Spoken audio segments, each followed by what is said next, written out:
Services District of Thursday, May 20th, 2021. We've just come out of closed session. And did we have any reportable action? No reportable actions. All right. Now I'm adjourning the special meeting and calling to order the regular meeting for Thursday, March 20th, 2021 of the Granada Community Services District. I guess we need another roll call. President Matthew Clark. Here. Vice President Eric Sukmel. Here. Director Barbara Dye. Here. Director Nancy Marsh. Here. And Director David Seaton. Here. And also in attendance is our General Manager Chuck Duffy, our Legal Counsel Bill Parkin, and I'm the Assistant General Manager Delia Camito.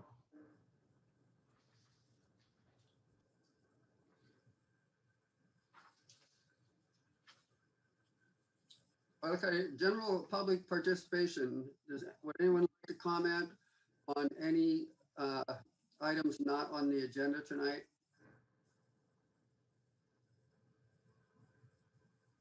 Hearing none, we will go to the action agenda. Item 1, consideration of Kikuchi and Kankel's proposal for the Park schematic design, CDP, and county permit submittal phases. Okay, so at our last, very good. And okay, yeah, at our last meeting, you know, Kikuchi and Kankel have done a great job bringing us up to this point with the proposed Burnham Park. And so we're well into the next phase, which is a schematic design and the permitting for the project. So we asked the K&K to provide us with the proposal, which is in front of you right now, bring us to that. And generally, for I think most of the items, Tom, are not to exceed items based on actual times. So does anyone have any questions or comments on the proposal? I have one. Go ahead, Nancy. Just a really quick comment. One of the items on page 2, item E, talked about meeting with the Parks Advisory Committee targeting in June. I just wanted to, Tom, maybe we can take that offline. They don't have a next meeting scheduled till early August. So maybe we'll take offline how and when to engage them in the process for more public input. Yeah, absolutely. That's fine. We actually put this proposal together a while back, and due to the vicissitudes of the public process, you know, things have moved down the line a little bit. So a lot of those target dates were targets a while ago, and we will endeavor to secure them as we go through the process. Okay, we definitely will engage the Parks Advisory Committee. We'll just have to talk about the timeline. Absolutely. Barbara. Just like to say that I think K&K has done a really good job so far, and I have a lot of confidence that they can take us through this next phase. We're working actually more closely now with the Resource Conservation District, which I think is good. Maybe you could just give us a quick update on the civil engineer situation and what you're thinking about for engaging a CEQA consultant. Sure. In what's today? It was about 2.5 weeks ago. We completed developing an RFQ, which was circulated to 5 different civil engineering consultants. We worked together, our office and district staff and the RCD staff worked together to put together a pretty strong document, and we circulated it out to the consultants. We gave them a week to come back to us with any questions. 2 of the consultants had fairly straightforward but well thought out questions, and so we were able to provide a little bit of clarification. And their statements of qualification are due on June 1st. And so once those come in, the district will have the opportunity to evaluate which consultant's approach to the project and which consultant really fits fits the needs of the project best. There will likely be an interview process or something like that between those who have turned in their statements, with the goal that by the end of June, we will have one of these consultants on board, because the civil work is a big component, and we're going to need that to complete development of the coastal development permit drawings. As we get a little further in the schematic design phase, we will be doing the same thing for a CEQA consultant, where we will be circulating a RFQ or an RFP, kind of depending on where we are in the process is the determination if we're asking for proposals or qualifications. And that CEQA consultant will be the lead environmental consultant as we go through the coastal development permit process. Anyone else? All right, then I'm happy to move approval of the Kikuchi and Kenkel proposal. for the- I do have a comment. Oh, okay, I sorry. think other people go. Tom, on deliverables for both phases, on the 3D model, that's deliverables C for the design phase, and for A2 on the next phase, rendered perspective. I'd like to see at least one view from Highway 1.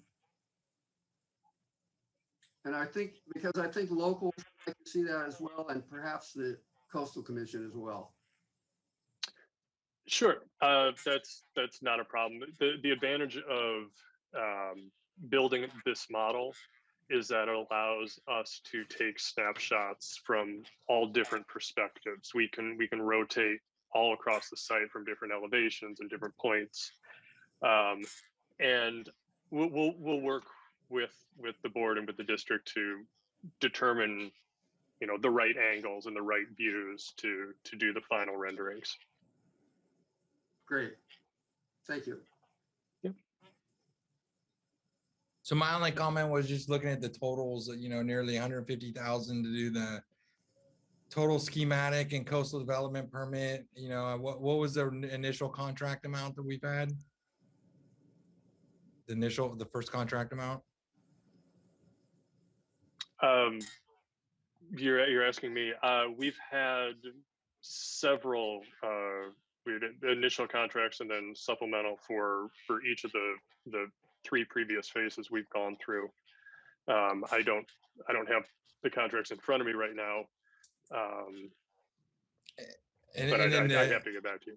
And then the CEQA consulting aspect of that could cost us an additional how much on top of this? I don't think I'm the one to speculate on what their fees would be. I don't know. Yeah, we haven't Okay. we haven't put that out for pricing yet, David. Okay, so I'm just wondering, I just, you know, just since I'm not familiar with kind of these soft costs on some of these, sometimes does it make sense for us to look at other things that, you know, that has a package that has all of this with the CEQA and everything, so that we could kind of, at least, you know, even so we could go to people when we get feedback from people about how much we're spending on things, we could say, listen, we got a couple additional proposals and this one was actually the cheapest one, you know, when you factor everything in. I just feel most comfortable anytime we do things.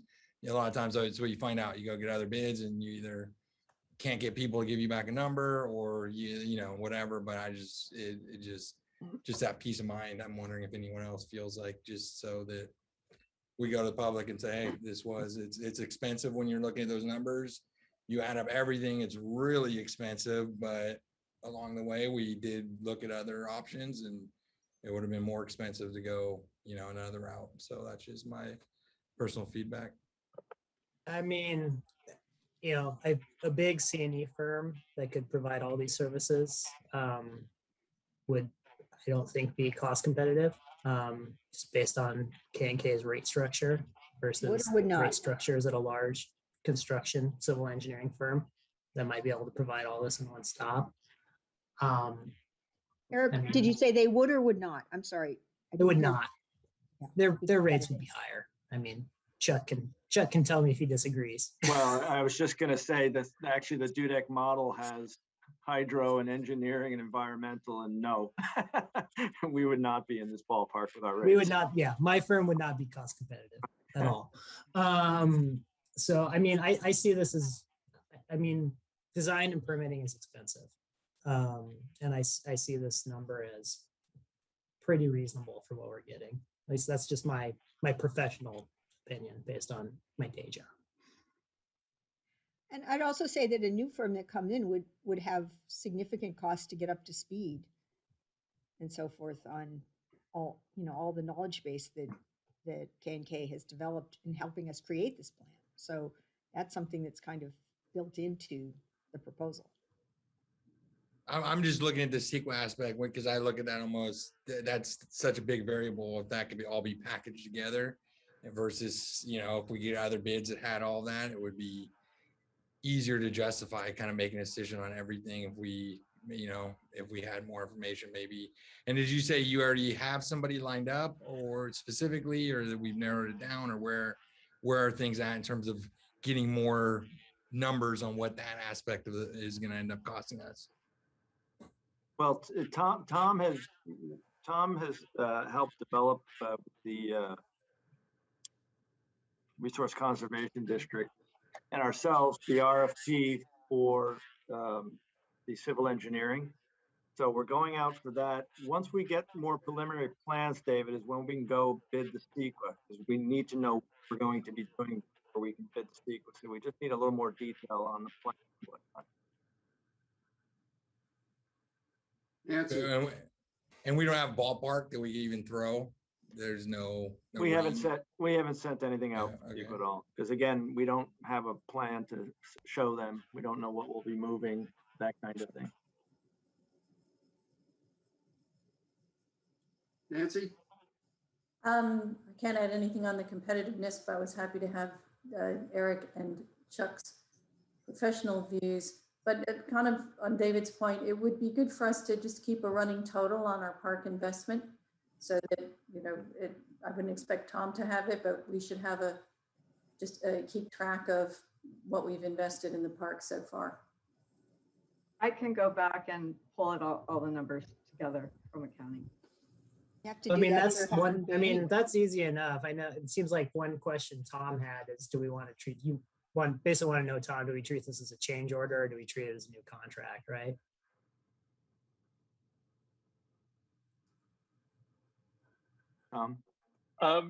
Yeah, I think the specifics on that depend on the district's preference.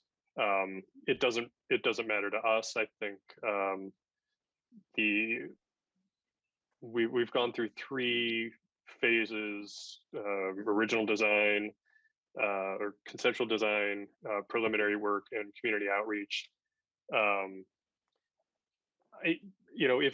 If we want to start from scratch with a new contract, or we want to continue on with what we have, it doesn't matter from our perspective. There's still work to be done, and we intend to do it. So the mechanisms of the billing are entirely up to the district. Right. So I think it's a question probably for Chuck and Delia. If we want to try to track total spend, what's the easiest way to track it? Yeah, We and I have to thought, track it anyway, right? For Half Moon Bay, because we have to pay them 18% of whatever we spend, right?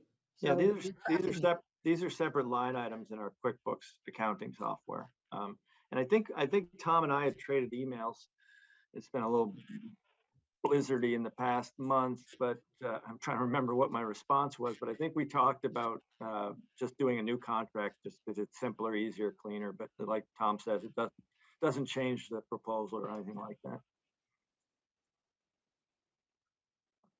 I'd like to chime in that Eric and Chuck, I agree with you that the K&K's fee schedule is quite reasonable. I did CEQA work a little tiny piece of the CEQA work for many years, and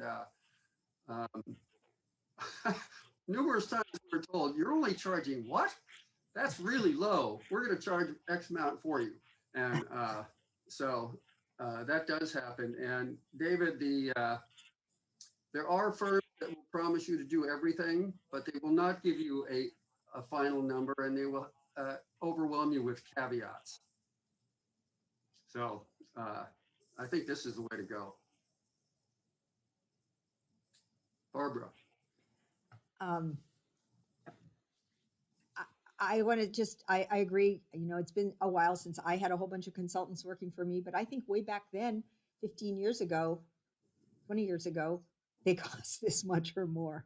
So I think these are reasonable. I also want to put in a plug for the use of the local firm. I mean, we have a local firm that's grounded here on the coast side, which I think is really important. We could get a big city firm, but as everybody said, they'd probably be more expensive. K&K has done an excellent job for us so far, and I think brings that sensibility of the coast side to the work that they do. So I think it's all in all, it's a win for us. And we, as Chuck pointed out, we are going to go out for bid for the 2 other main consulting tasks that we're going to be looking for, which is civil engineering and CEQA consultant. So I think we are doing our due diligence, and I think it makes sense for us to stay with K&K for this next phase. And I'm happy to make a motion unless somebody else wants to chime in here. So is there anything outside of the CEQA and outside of this contract that could potentially be required that could become another contract before we get to the finish line with the soft costs for the park? The civil engineer, as well as the CEQA. And you never know, there might be something else that the Coastal Commission wants to do, something that none of the people we have are capable of doing. You know, when you're doing a project like this, there's a lot of different kind of skills that you need. So I don't think there's any guarantee, but I think K&K can do a range of things for us at a reasonable rate and a local sensibility. I agree.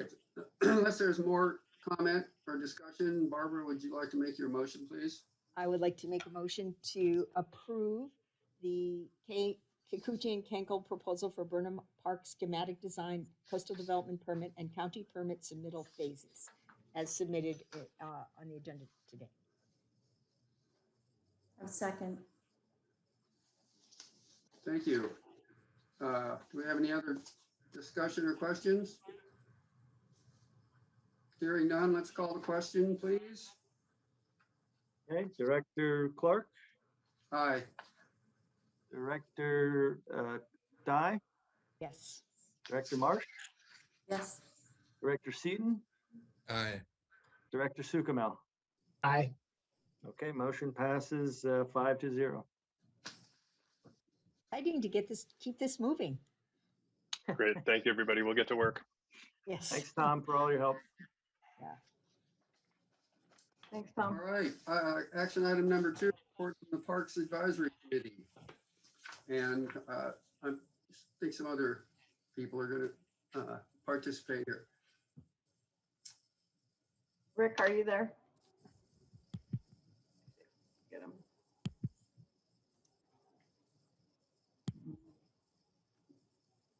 I've asked him to unmute. But Michelle is there. Oh, there. While we're waiting for Rick, I just wanted to let you guys know, separate from the Parks Committee, that I attended last month the Half Moon Bay Parks and Recreation Commission meeting, and we'll plan to keep attending those monthly meetings now. I think they're good for benchmarking, and I learned a few things at the meeting that I went to, like be grateful for our dedicated funding. And I'll be doing a presentation for them next week, just an overview of what our current parks and recreation structure and focus is, just for information. And then it said Rick is on his new deck, I think. Rick, you're muted. He's still moving. He's still getting to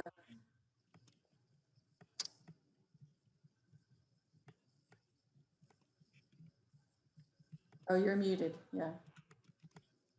You know, you think I'd know this by now. We were starting to wonder. Yeah. Hello. Beautiful day in Granada. Yeah, it's a beautiful day. Are you on your bike? No, I'm on my deck. I'm outside. Oh. No, I'm not riding a bike. No. You're doing a beautiful job on your deck. Oh, yeah, thank you. Some routine maintenance once every 15, 20 years or so.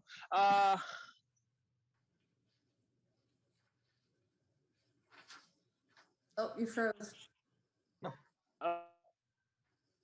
There were some back classes, and then there was some music possibilities that we talked about on the GCSD. I am working with county parks trying to set up a cleanup day in Quarry Park. There's been a bunch of other stuff in Quarry Park, so it's kind of been waylaid, but we're still working on setting that up. I don't have anything solid on anything basically for the parks.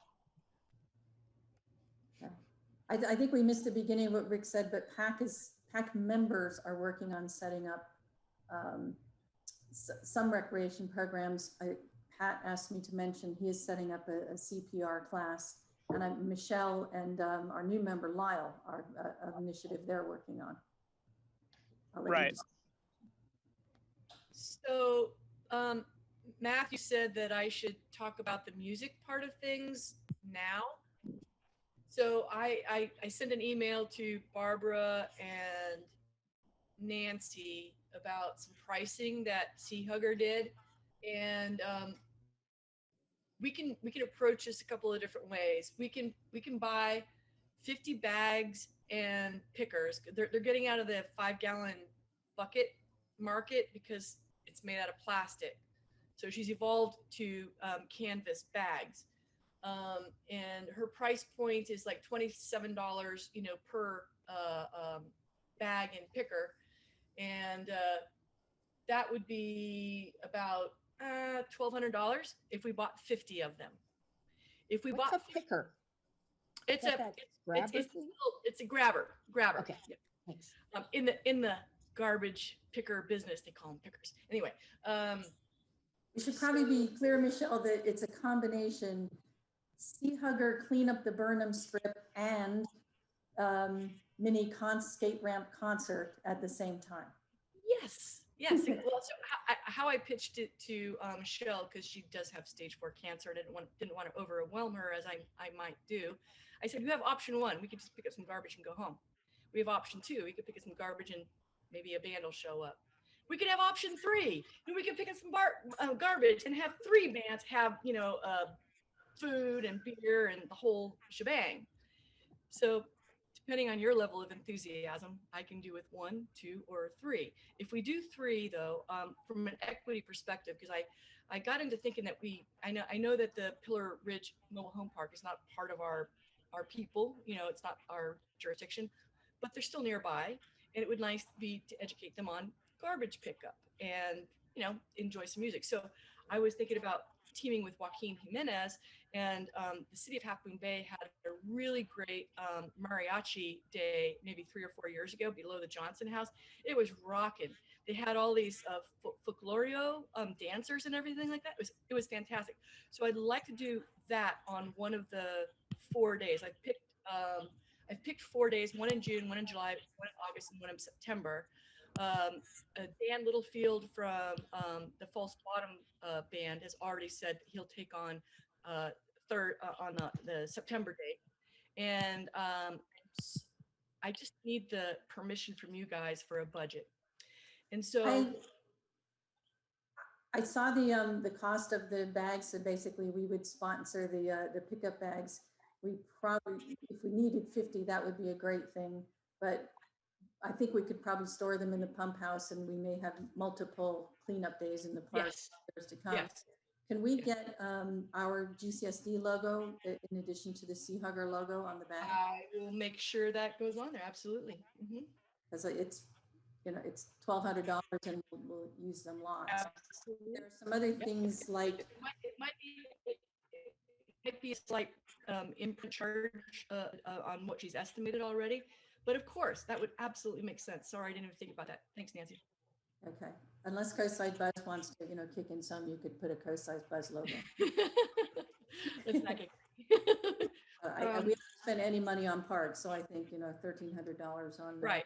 So here's the thing. I'm not sure about how much I have to pay the bands. I know Eddie in Half Moon Bay has a budget for the bands. I generally think that it's wrong for agencies to not pay for the things that they're using and expecting people to do it for free. I don't really know what the band market is. I'm thinking maybe between $250 and $500 per band kind of thing. The I think bands we can find out what Eddie pays.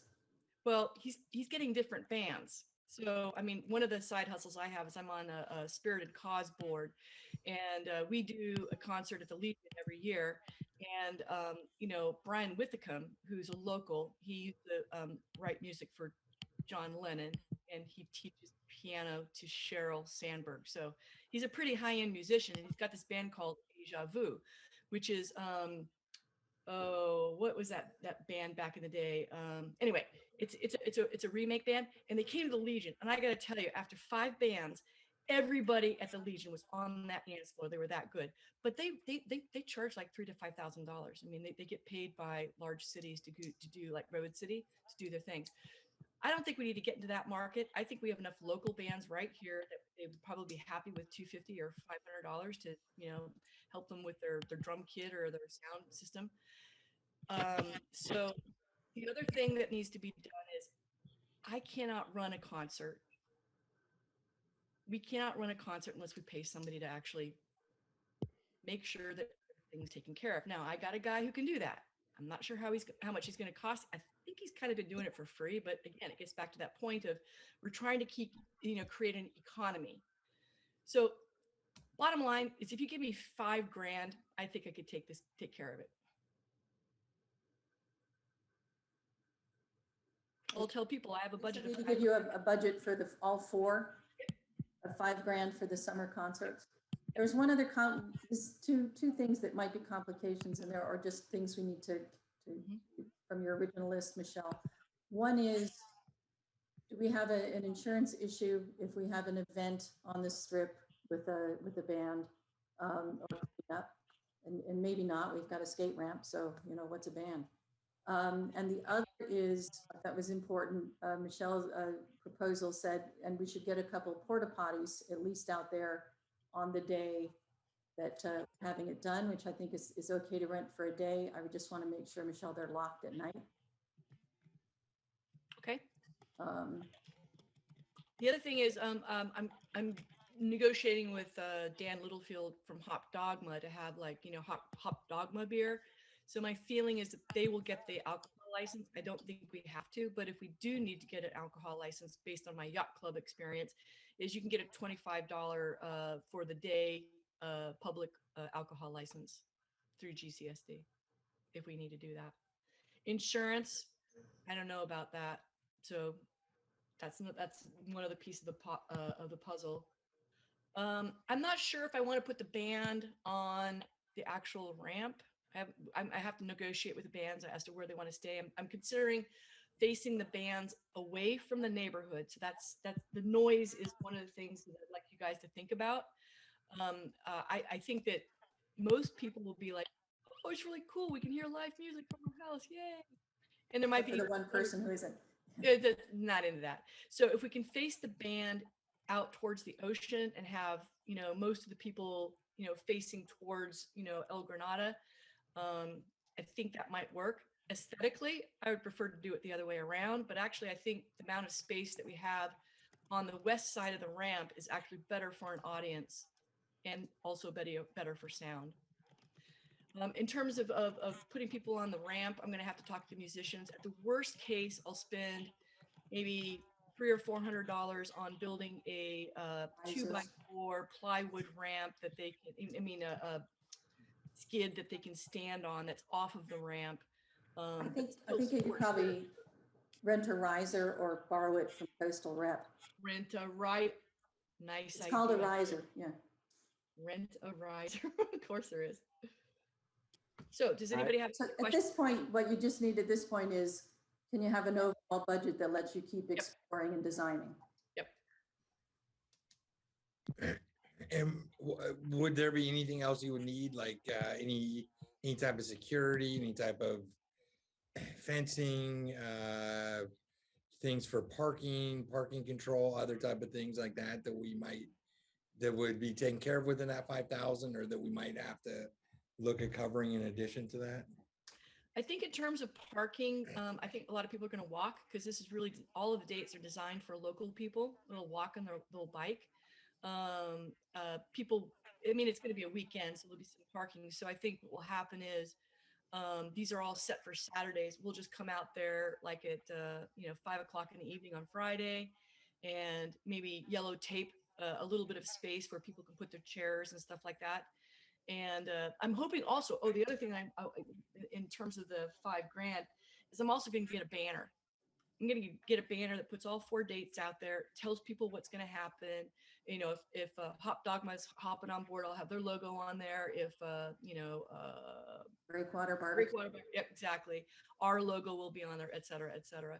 So people will have plenty of opportunity to be aware of what's going on. And we're not going to do it on a holiday weekend. This is designed for locals.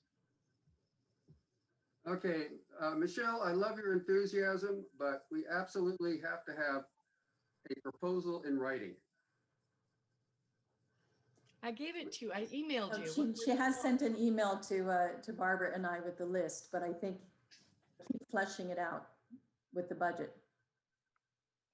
You want Yeah, me to rewrite? You want me to rewrite the email and just say I want $5,000? Like, I can't tell you what I'm going to spend on what. I have no idea what a banner costs. You guys don't have a Parks and Recs director. I'm not your Parks and Recs director.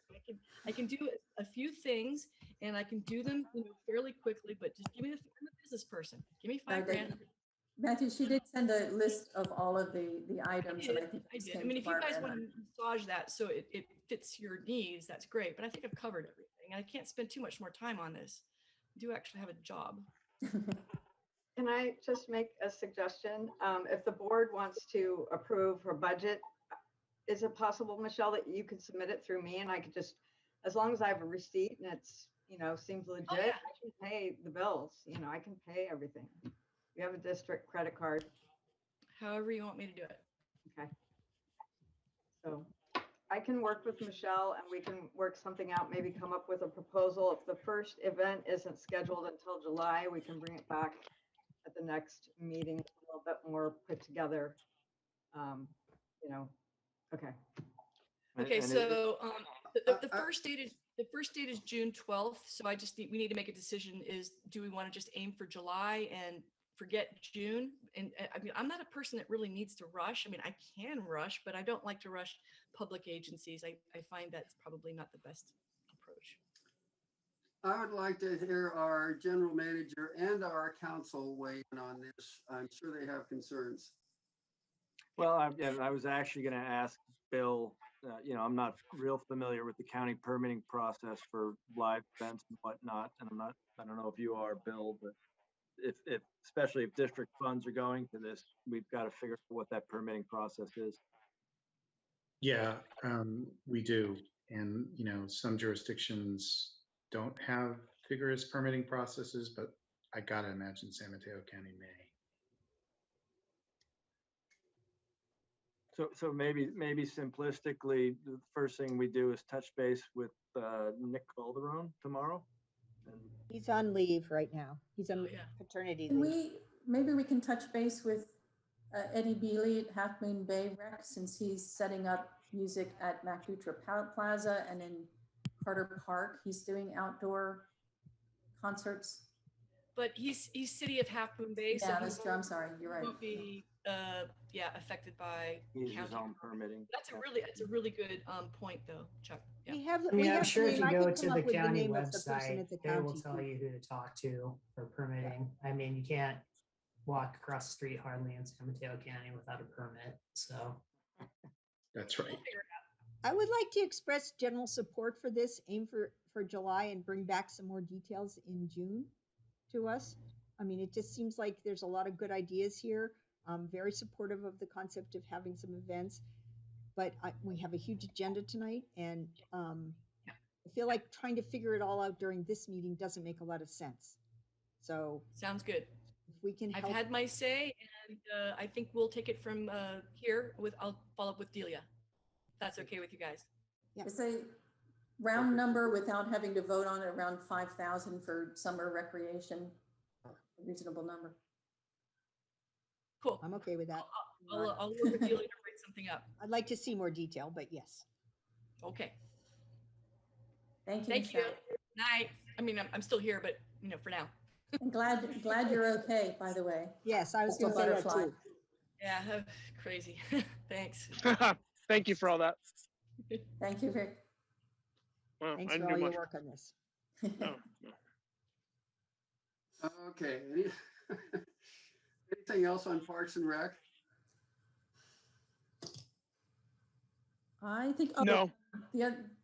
Barbara and I will work out some walks, but we'll do those on kind of short notice next door. Oh, by the way, if Michelle had sent you this detailed list, it would have been nice to have it in the packet.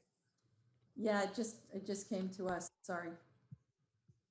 We'll forward it on. I kind of figured, yeah. Okay. Now we get to some really fun stuff. Item 3, consideration of ordinance amending District Code Section 70101A relating to sewer connection fees for accessory dwelling units. First reading. Okay, so You want to start? you can go ahead, Delia.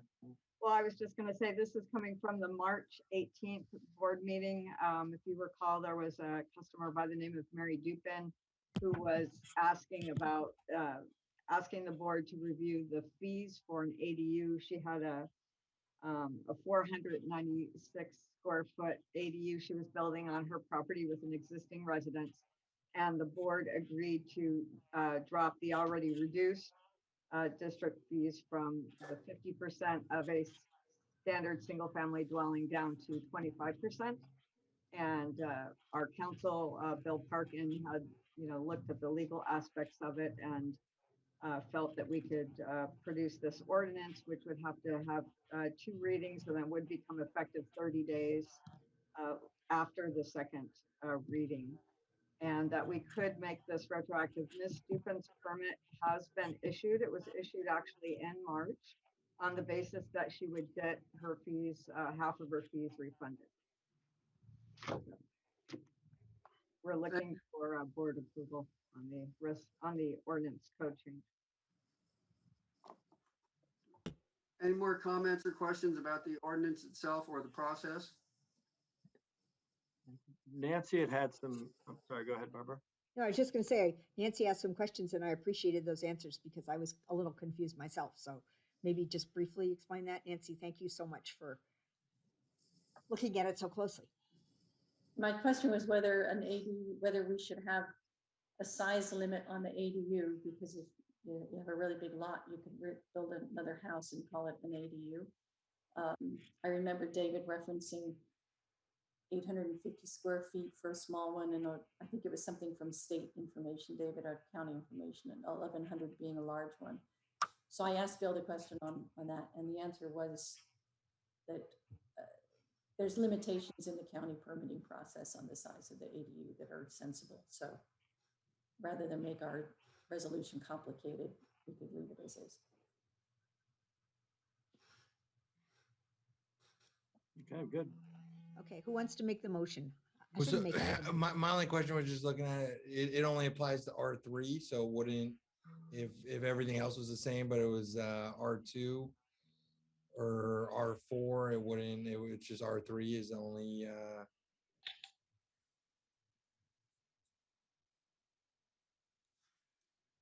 It should apply to all of the zoning districts. S1 is primarily where Ms. Dupin is located, actually. Yeah, it's not restricted to. okay. I'm just reading through this section. Let's see. No, you're on A4, I Yeah, guess, 4. IB. Yeah, that's a Okay. that's a whole different Okay. that's a whole different section that doesn't apply Okay. to the All other right. one. Yeah.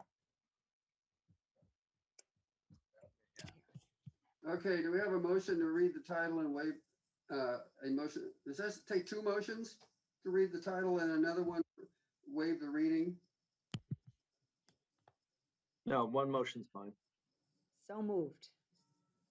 So I have to read the title. It's ordinance number 174, an ordinance amending district ordinance code relating to sewer connection charges. And your board has to make a motion to waive the reading of the ordinance and adopt the ordinance subject to enactment after the second reading, the subsequent board meeting. Who would like to make that motion? So moved. Second, do we have a second? I'll second. Thank you. Chuck, does that mean at the next meeting, we actually have to read it? No, so Barbara moved to waive the reading. I just had to read the title Yeah, by Okay. code. So don't worry, we will not be reading this. the second reading is not a reading either. No, we will waive the reading again, unless you all want to hear it. Oh, I'm dying for it. Yeah, okay, we have a motion on the, I don't think we need any more discussion on this. Let's vote. Okay, Director Clark, Aye. Director Marsh, Aye. Director Sukumal, Aye. Director Seaton, Aye. and Director Dye. Aye.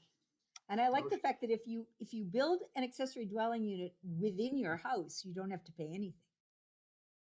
Which is a weird yes. It's like, wait, what? Motion passes 5-0.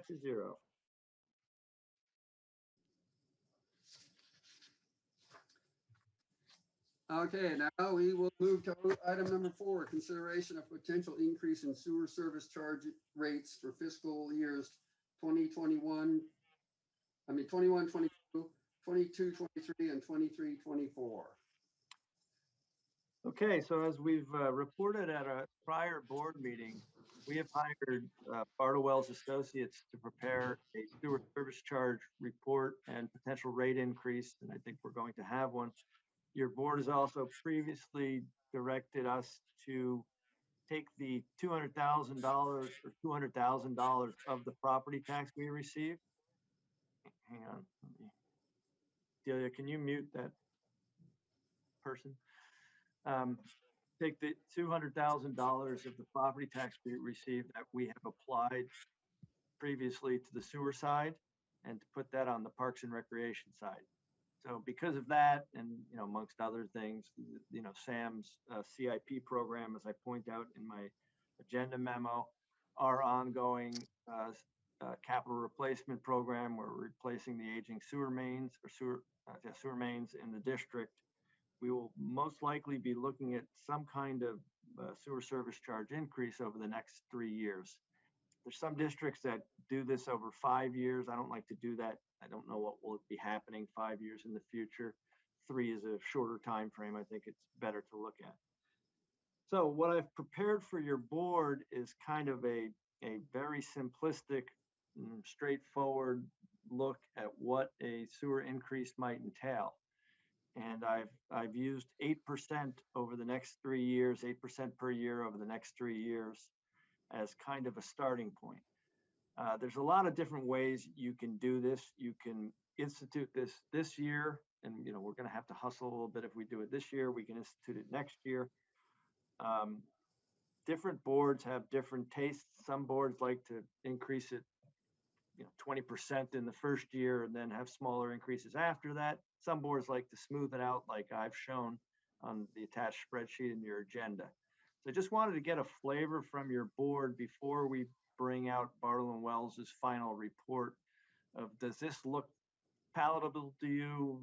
Does it look like something we're all in favor of? Just that kind of stuff.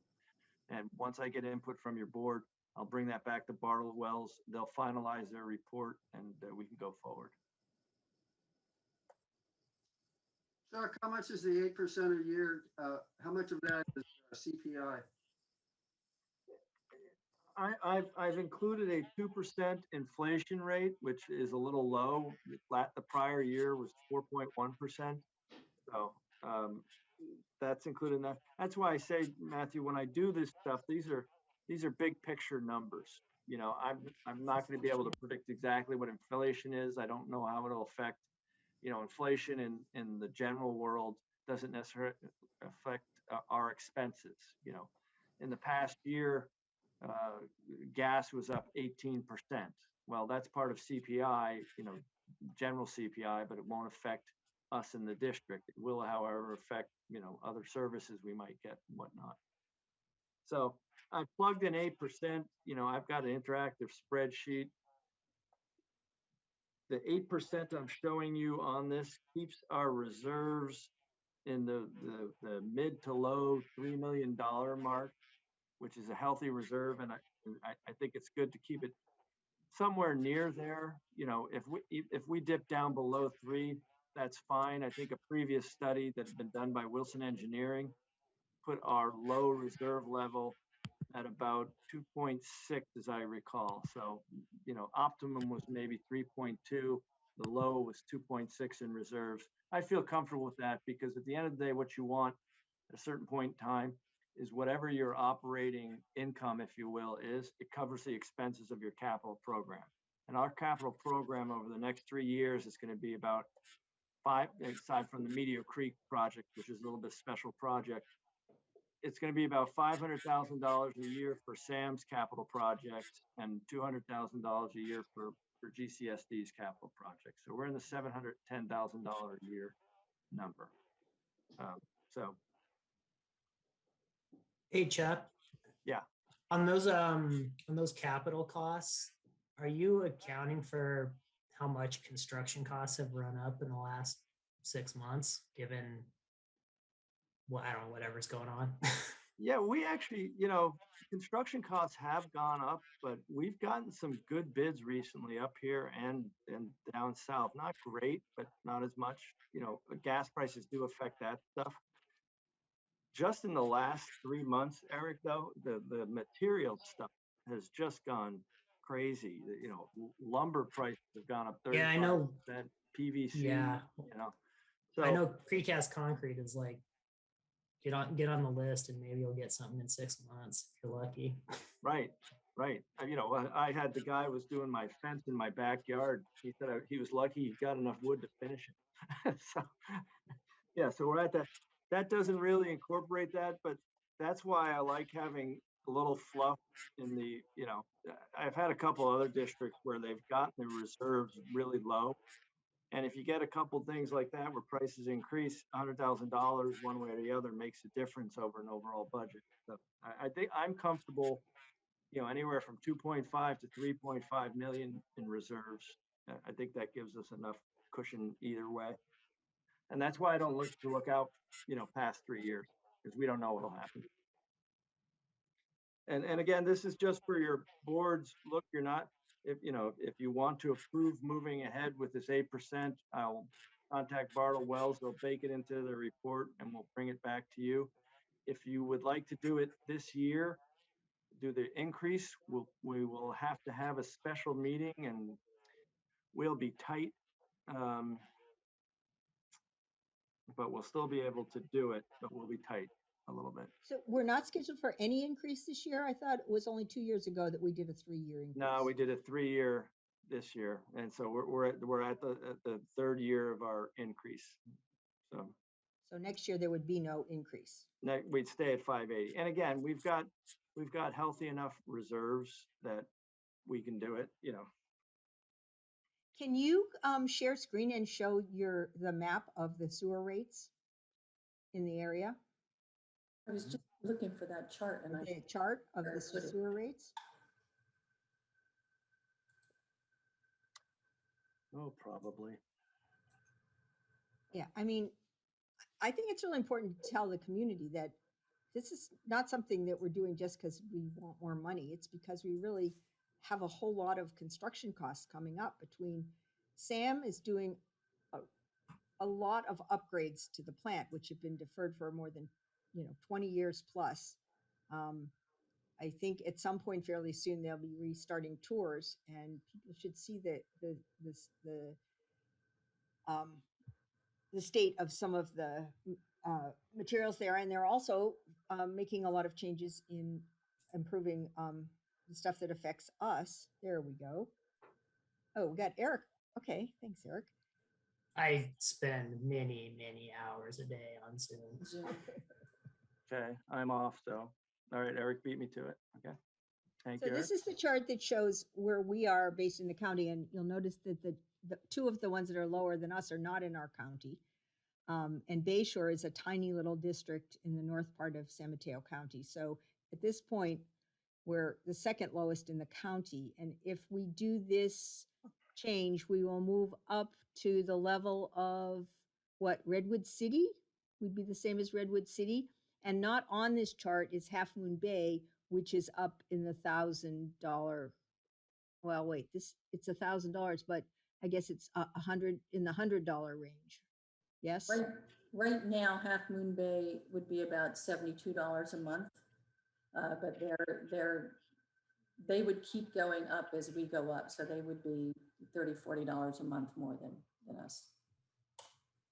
So, and then the other piece that people should know is that we have all these 1920 sewer lines, and right now some of them are getting replaced on Isabella as we speak, or at least today and all week. And then it's going to be Palma and so forth. And then we're going to keep replacing these lines. And we are also under a mandate from the Regional Water Quality Control Board to do an inspection of all our lines within a half a mile of the harbor.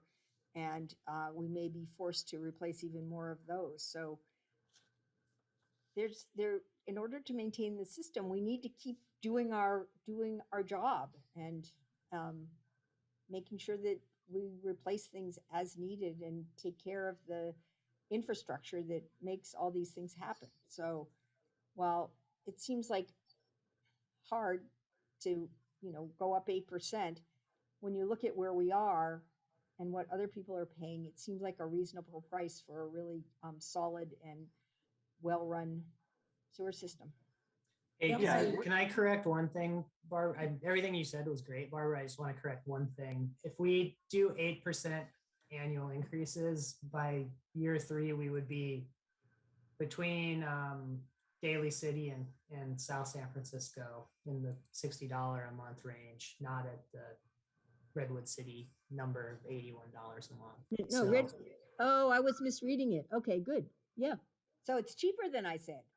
Yes. You're correcting me to make Yes, I'm correcting you in a good way. So in a good so way. don't be So angry. thank you.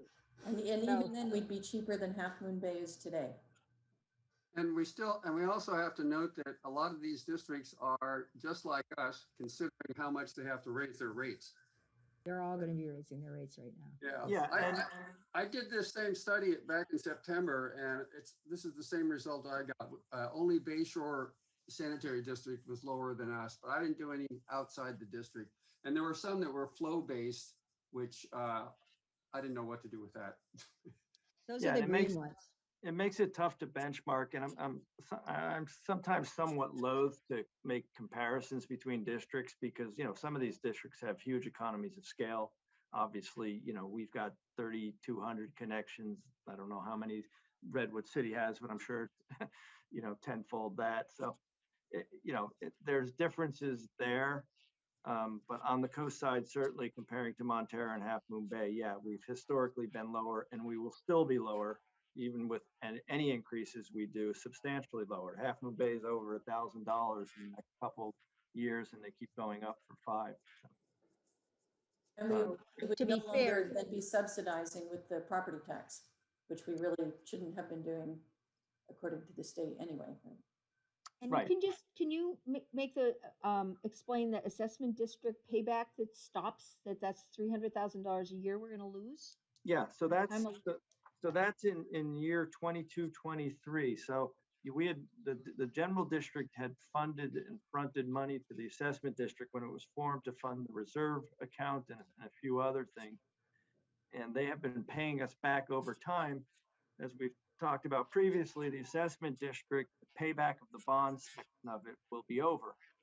And so our reimbursement from them will be complete in And so in 22, 23, we'll lose that, 300 odd $1,000 a year we've been getting. So there's a, I very rarely have trouble justifying any of these increases. We're not, this is pretty straightforward stuff. We're not spending willy-nilly. We're repairing vital infrastructure. I agonize over this stuff a little too much, but at the end of the day, an 8% increase is just not a lot of money. It's $50, right? A year? for $50, bucks? it's $50 a year. So yeah. To So- have your system taken care of. Well, I mean, we're going to have another whole meeting where we go through this again, correct? Right, and we're gonna have an entire report. That's why I say this is just kind of a sniff, a first glance, a glimpse at it. So we're gonna have an Oh, entire yeah. report from Bartle Wells giving the backup. This stuff isn't that complicated. This is a very simple district, obviously.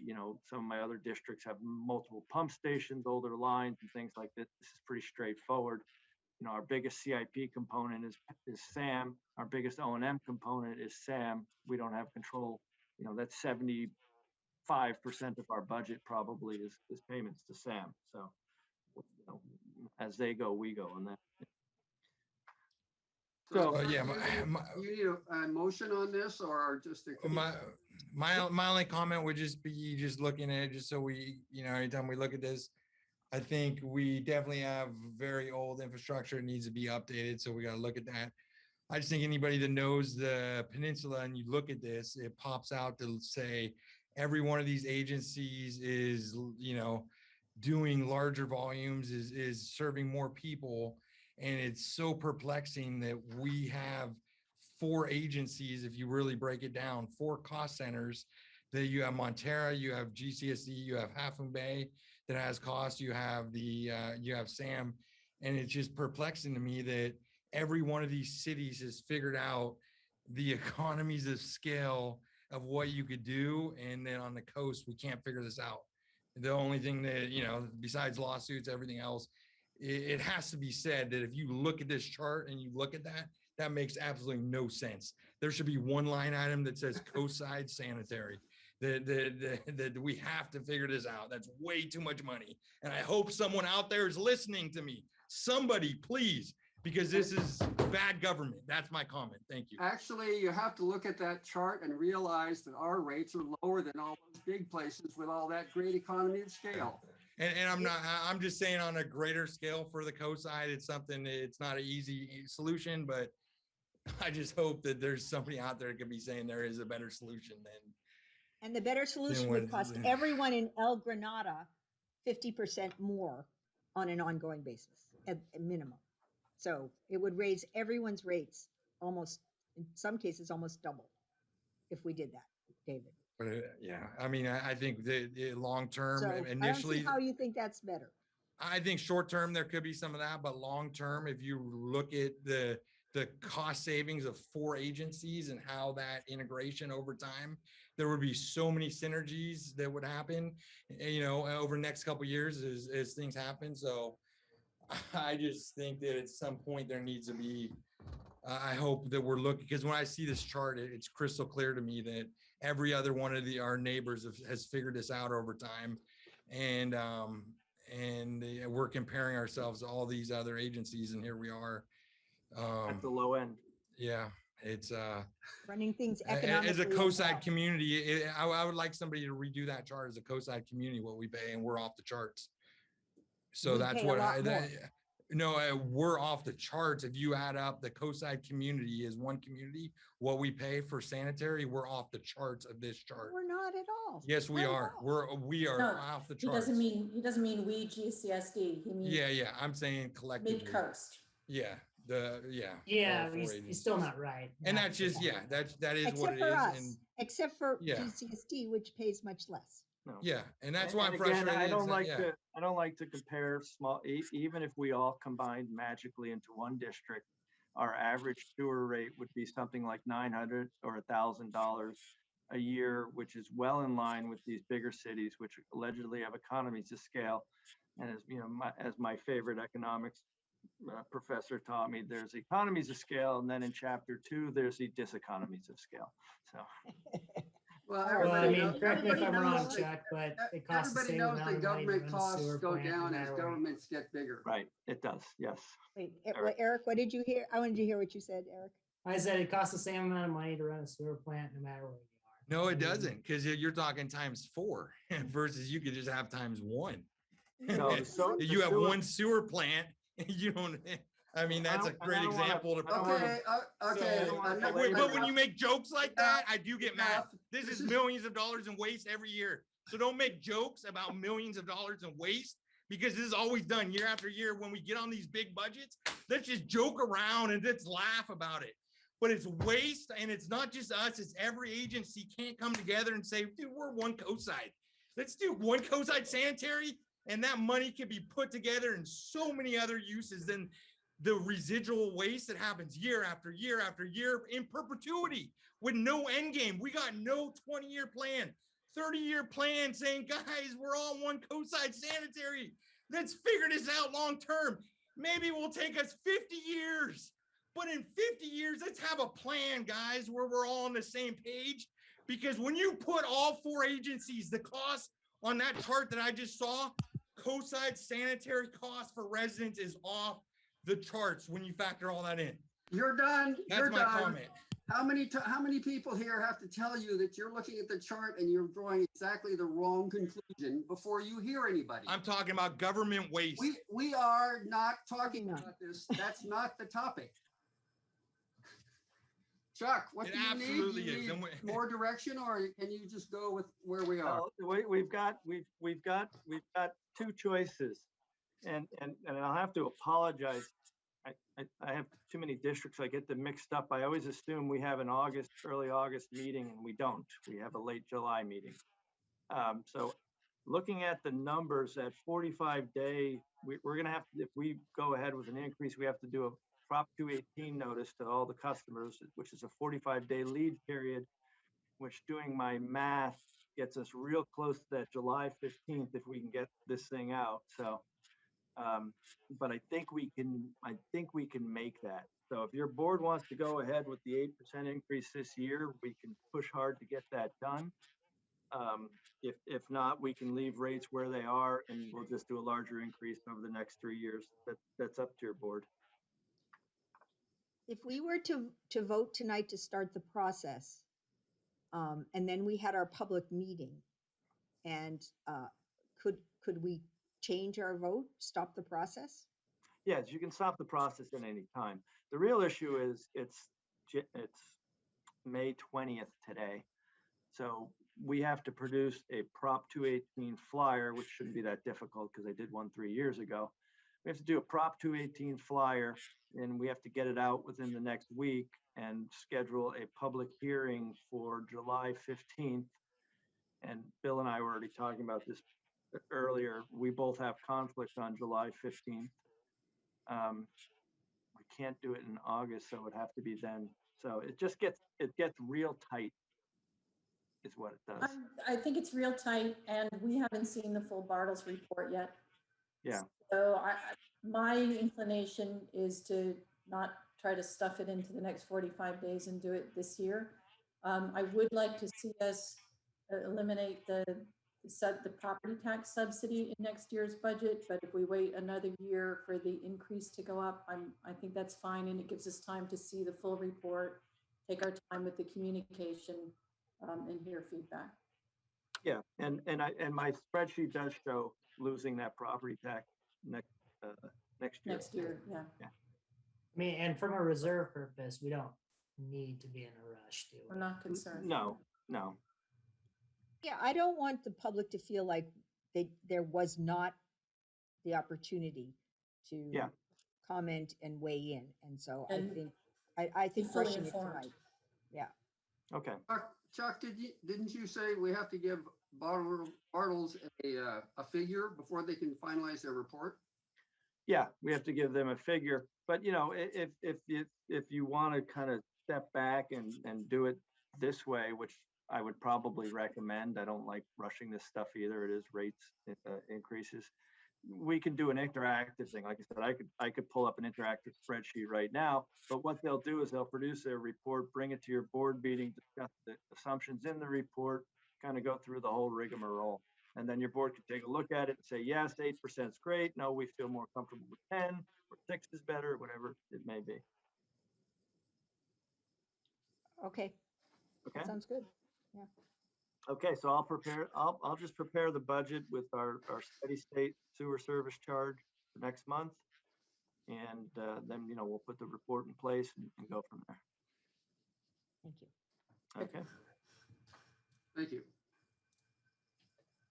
Item 5, consideration of approving response to grand jury report titled ransomware.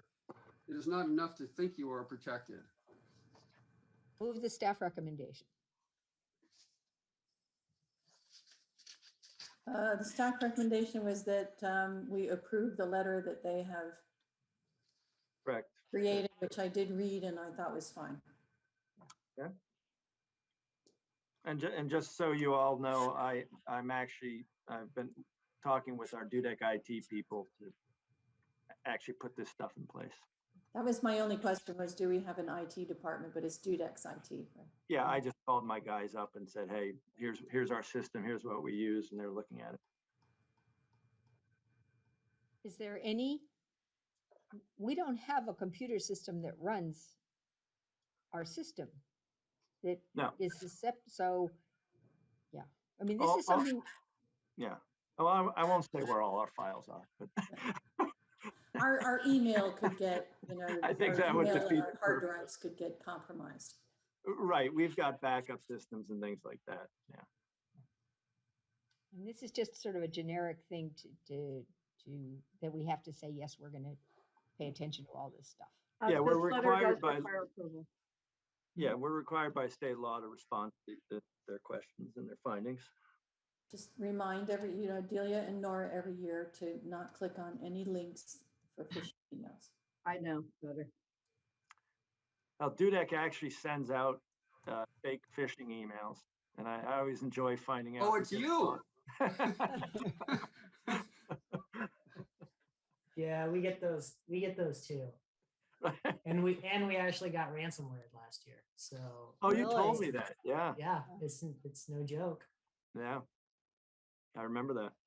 Matthew, will you be available for a signature on this letter tomorrow? Yeah, before 10. Okay, I can do that. Okay.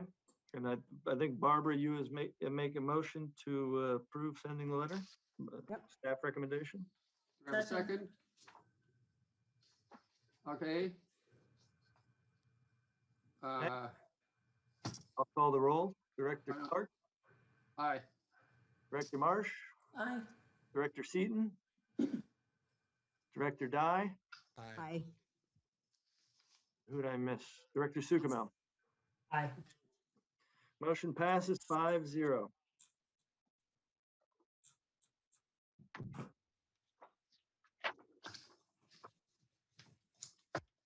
Thank you. Okay, item number 6, accept lowest responsible bid for the Naples Beach Phase 2 sewer project. Okay. So as we've been discussing with your board, we have a 6-year capital replacement program for our sewer mains. We bundle 2 of those years together to get economies of scale. We've budgeted about $200,000 per year, which is a total of $400,000 for the 2 years. Kennedy Jenks went out and designed and bid out the projects, and we actually got a pretty decent bid under budget. So the apparent low bidder is Golden Bay Construction for $379,160. So we will need your board's approval to move forward. Is this the Naples Beach project? Is this the bridge project? I'm sorry. Yes, thanks. I thought so. That was my fault. As I finished my spiel, I was like, we're already into this, but yes, this is a Medio Creek. I This had is the the Medio Creek part. previous budget on my mind, Nancy. Thank you. Okay. Yes, this is the Medio Creek crossing project where our pipe was going over the bridge and we're realigning it so the sewer pipe does not go over the creek. Okay. Did you see So- they've approved replacing the bridge in the same spot, but good to move our pipe anyway. Yeah, we're in a little bit of a race to get this project complete, and John Rayner did a good job of moving this forward. So we're still, I think someone's delaying the project, the bridge itself, which is good for us. You know, the longer it delays, the better it is for us. It might be an SDG&E conflict of sorts. Okay. And I this is- apologize for that mishap. I've got a lot of egg on my face. Do we need So to, this is moving the sewer so it goes up instead of going across the bridge, it goes up the road and then through the state parks property to connect to a pre-existing sewer. Yeah, it goes, Oh. instead of going over the bridge, it goes maybe 50 yards inland and then southerly, maybe 150 yards along the coast. that little bit of state park land there Yeah, They'll be trenching through that property. behind, right there. behind the Yeah. condos? And it says we just got the okay to do that from state parks in the engineer's report. So let's move this. Yeah. One comment I wanted to make is I was surprised when I saw the for the capital improvement program work out when I saw the yard on the Burnham Strip, and I asked the contractor about it and ended up talking to John Rayner, and they said, "Oh yeah." And then I thought, well, people should know that. And then I went on the district website, and there was a big notice that that was going to happen. When stuff like that is going to happen, can we have it sent to us as directors so we know that okay. and I asked John Rayner where the yard for this project was going to go, because I think the construction yard is kind of an issue sometimes of where they're going to put it. And so he said that they may have their own yard and they may not need a special one for this, but he wasn't sure where the yard was going to go. But I think that's something to let the community know too, and to think about where the yard is going to go. Because I think that is an issue, where they're going to park their equipment, and where they're going to have their chain link fence. And Oh, no, you know, it's a big issue. And when we develop, you know, the Burnham Park, it'll become more of an issue when that turns into a parking lot and whatnot. Yeah, absolutely. So I apologize for not letting you all know. So It was kind of a last minute thing too, so. yeah. I mean, just when you're posting on the website, if you could just shoot us an email with the information, then I wouldn't have been so surprised. And Not a big- people do notice what's going on. The day they started, there was a post on our next door about who's dropping the asphalt on Obispo. And I walked by where they were putting their asphalt around their steel plates, and that's their asphalt for sure. That's that's the Stam. that's the wet weather storage project. This is a totally separate yard that's now in the strip. Yeah. I know, but they're running asphalt trucks on the same streets. Oh, the asphalt trucks for the Isabella plates? Yeah. Go Ah. out, they put the big 4x8 steel plates on, and they have, because they have sharp edges, they have to put an Yeah. asphalt berm around it, and they use what's called cold mix, and that's what was spilled on the road. Oh. And It's I was got going to spilled mention on it later, Obispo. but it's really cool what they've done in Isabella, because they've been able to completely replace the sewer line there with only the small holes, and they've kept the two-way traffic going on the road the whole time. And so, I mean, I don't know what they think about me watching them all the time, but it's around the corner from my house, and so I've been walking over there and you know, learning about how they do this stuff, and I think it's really considering how important a line that is, it's been really interesting to see how they do it and how they're able to do it through the two holes and pull the pipe all the way through. Yeah. I nearly ran Barbara over yesterday when she was out in the street inspecting. Yeah, Yeah, we don't have insurance for that, Barbara, okay? Yeah, no, they got mad at me. I had to stay I've been staying on the sidewalk. Yeah. Yeah, when Barbara's talking about they're using a method called pipe bursting to pull the lines through. Sometimes they have to do open trench, but a lot of times they do pipe bursting. I think they're gonna do a trench, they said, on Palma. I guess it's closer to the surface or whatever. Yeah. And when they have the guy down there, like doing the weld to attach the new line to the old line, they have to actually pump oxygen down to him down there. Yeah, because it's confined space and methane and all that good stuff. Yeah. So I'm not sure people think about how complicated some of these things are. So. Well, maybe next time they've got to go down there, we can, enlist Bill to go help them. So he loves that stuff so much. I don't think Bill's confined space trained, is he? Now he is. He's been in the pump station. Just so you know, PG&E is continuing to do work throughout El Granada as well. They were actually at my house today carrying my sewer lateral. So they're going to be rerouting some gas lines. Oh, interesting. At the same time, great. I live right above you. I wonder. Yeah.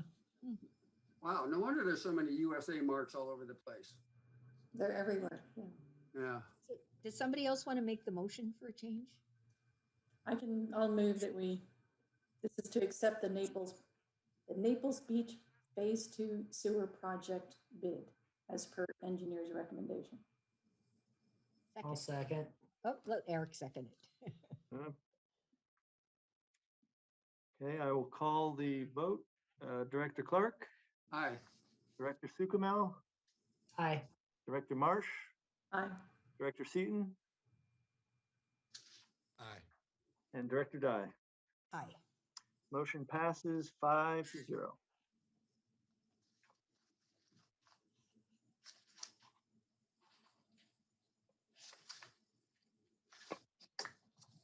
Okay. Item number 7, consideration of amendments to the district's personnel manual and related salary schedule resolution. Okay, this item was presented to your board at last month's meeting by Delia, just to kind of give you a head start. It's a relatively large manual. So we have in the past month, with Nancy's great help at utilizing her past HR experience, we have modified a few things and cleaned up some of the language and whatnot. So it's being presented to your board tonight for approval. Along with this manual is the duties of the administrative assistant and the assistant general manager. Also, the resolution is establishing a compensation schedule for unrepresented employees, as well as the salary schedule. So all that is part of this manual presented to your board for approval. So with that, I'll ask if anyone's got any questions on the manual. That's a good, clear update. It's great to have Nancy's expertise to help us Yes. with this kind of thing. And Nancy was real helpful in getting benchmarking other salary schedules and things like that. So that's very valuable. I do have a question. On page 8, performance-based adjustments, there's no involvement or notification of the board. We are going to at least be told if this happens, aren't we? Yeah, absolutely. It would be in the budget, I think in the budgeting process, Chuck, because we'd approve the COLA in the budgeting process and Yeah, and that's why we're doing it now at the fiscal year. So it's all part of the package. We used to do it on anniversary dates. Sometimes we did it January 1st. It's kind of moved about over the years. So it's just easier to keep with the budget. I think though, to Matthew's question, the intent is that as long as there's as any increases stay within these parameters, then there's nothing for the board to approve because it's working within the system that the board is approving today. Correct. Yeah. And that's the way it's, it's funny, we're a small district and a lot of this stuff has been carried over from years past where the board is certainly more involved in, I'll politely say, activist. I think we know who we're talking about. So, but I think this is the right way to do it. A board wouldn't be looking at individual salary setting for certainly a larger district. It'd be the job of management and supervisors and whatnot. So I think this is a good manual. And thanks to Delia as well for doing a lot of the heavy lifting and hard work in drafting this. Yeah, she did 20 pages and I did 1. Well, I would just like to be able to see, have a written performance review so I could compare it with what the performance boost adjustment was. So. Okay. That's all. On page 7, Matthew, the performance-based adjustments will not be considered until a performance review is completed. So it should justify it. And Nancy, you had a question about it.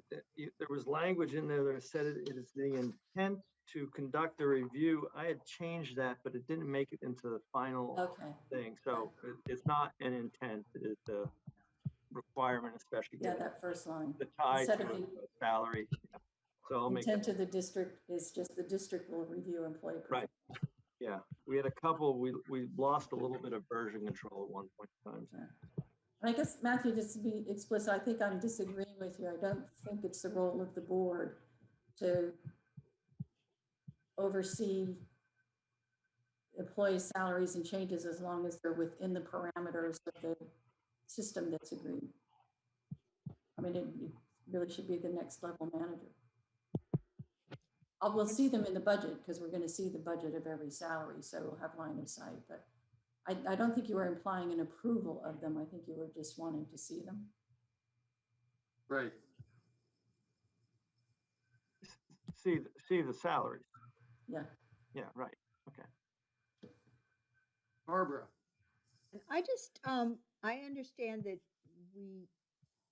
the person may, the way that position works may be revised as we go forward, but I kind of wanted to add, I know it says all park-related tasks as requested by the general manager or approved by the board, but I wanted to perhaps add one more bullet point saying something like assisting with administrative tasks related to parks as required or something like that, because there's nothing really in there about helping with just the administrative stuff of this person needs to see this and we're waiting for an answer from this person and so forth.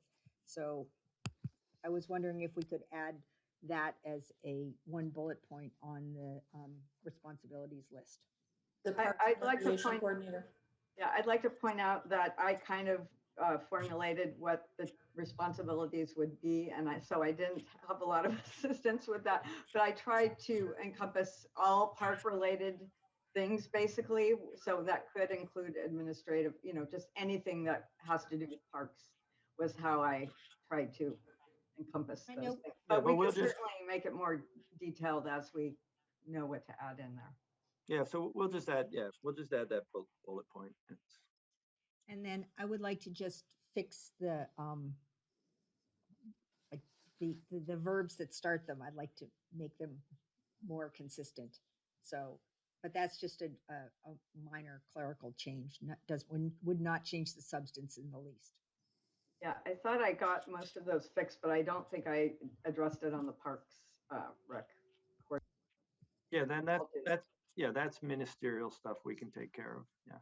Okay, thanks. It's just something that bugs me. It's a very good list. I'm not criticizing the content. I'm just saying I'd like to make it more easier to read. Okay. Need a motion to approve. So we need a motion to approve the district personnel manual and related salary schedule resolution. So moved. Second. I'll second. Okay. On the resolution, it says there's an attached exhibit A. Where is that? So that Exhibit A, it's a little weird. That Exhibit A is actually called Exhibit D of the manual, but it will be changed to Exhibit A when it attaches to the resolution. Ah, That's good. probably as clear as mud, Matthew, but. Well, you had me flipping through pages looking for Exhibit A, and I never. Yeah, so that page in front of the resolution that's labeled Exhibit D, we'll just call it Exhibit A and attach it to the resolution because it also goes with the personnel manual. Okay, let's vote. Okay, Director Clark, Aye. Director Marsh, Aye. Director Sukamel, Aye. Director Seaton, Aye. Director Dye. Yes. Motion passes 5-0. Thank you. And thanks to Nancy and Delia for your work. Yes. Thank you both. Thanks for 20 pages and 1 page. Okay, item number 8, consideration of draft sewer authority Midcoast side general budget for fiscal year 21-22. This should be pretty fast. We've seen this twice already, I think. Well, this board has not seen it yet. So the good news is for this coming year, our percentage of SAM flow has been dropping. And I'm going to guesstimate in the past 4 or 5 years, it dropped from 28 or 29% to now we're down in the 20s, and we're actually below the flow rate for Montera, which is the first time that has ever happened. So Montera's kind of held steady over the years around the 20% mark.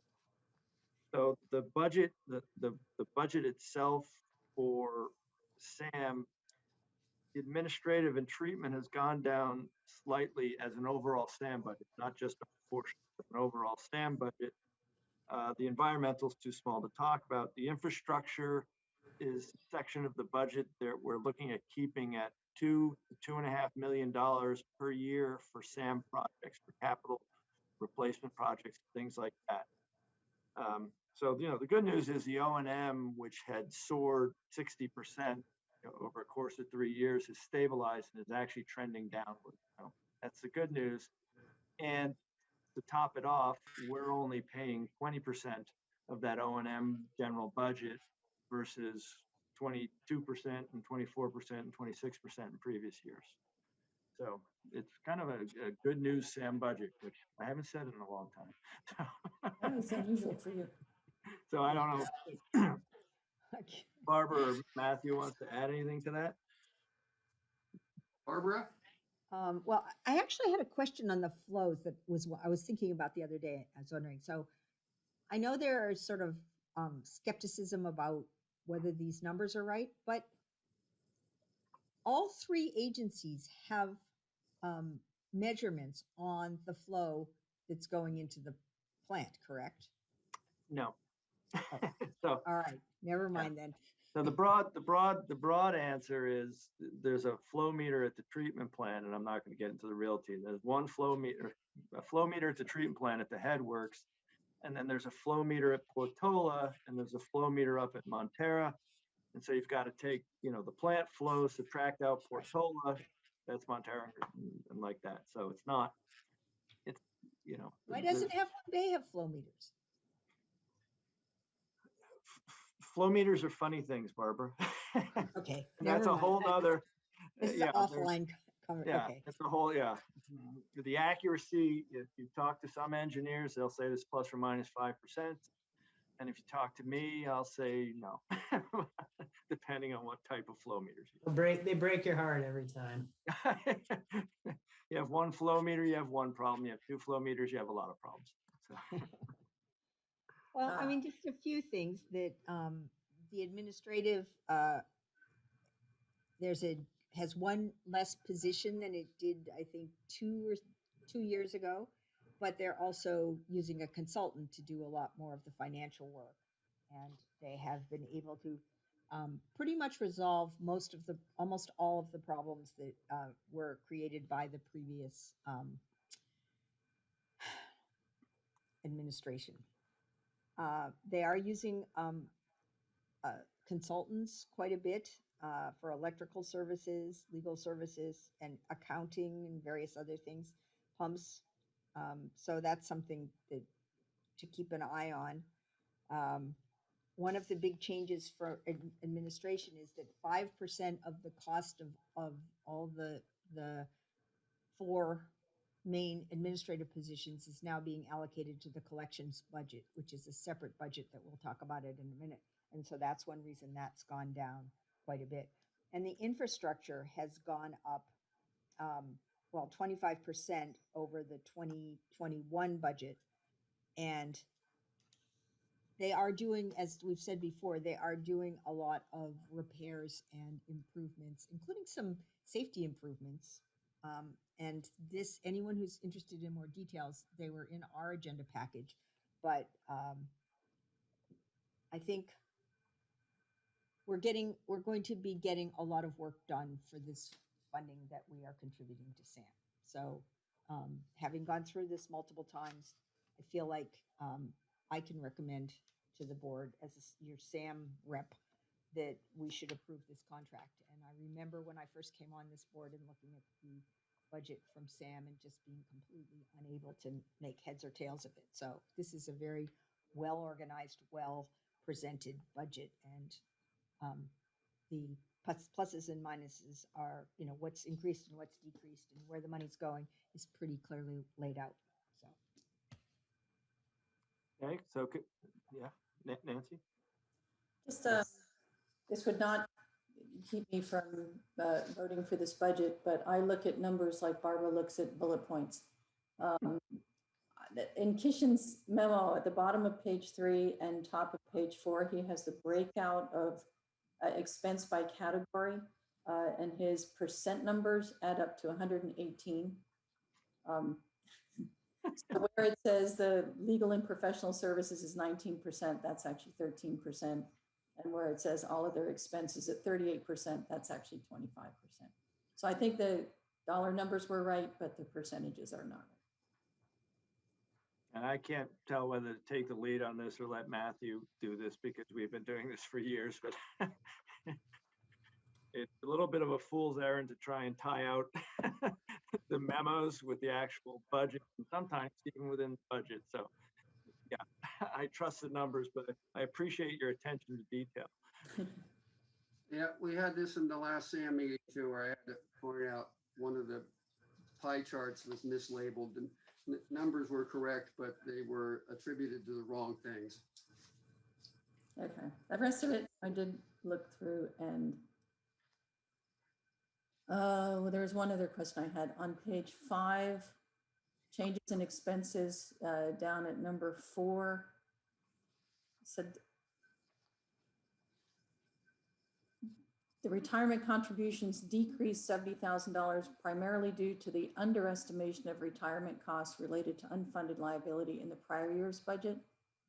I read that several times and looked at it, and it just seemed to be, it was decreased because they had overestimated it in the prior year rather than underestimated it in the prior year. Thank you. I've been trying to get time in the SAM meetings. Every time that I see this, I think, oh, that's backwards. Yeah. It looks backwards, yeah. It's like you overestimated it last year, so you're making a negative adjustment this year to balance, is I think what happened. I still won't keep me from approving the budget. It's just feedback on the details. Yeah, after the last SAM meeting, I gave myself a note that I never carried through and to email George and Kishan and ask him about that, but I never did it. And when you discuss the budget at the SAM meetings, it just turns out you don't have a lot of time for minuscule questions. And as you may know, at first Half Moon Bay refused to approve this because they wanted to be able to have a separate infrastructure budget, but A separate vote. a separate budget that they would vote on separately. Yes. And when the lawyer went back to the JPA, which says that there's just one budget, they withdrew their objection. But I will note that the infrastructure program and the associated costs were presented separately to the board for a separate vote before. Once that was approved by the board, those numbers were then folded into this general budget. So they did have an opportunity to look at those separately. And as something that we all think is really important is that all three agency managers responded in writing to that infrastructure budget, so that as the SAM board, we're looking at the positions, the recommendations of the three agency managers when looking at how it is structured. So I think that's an improvement.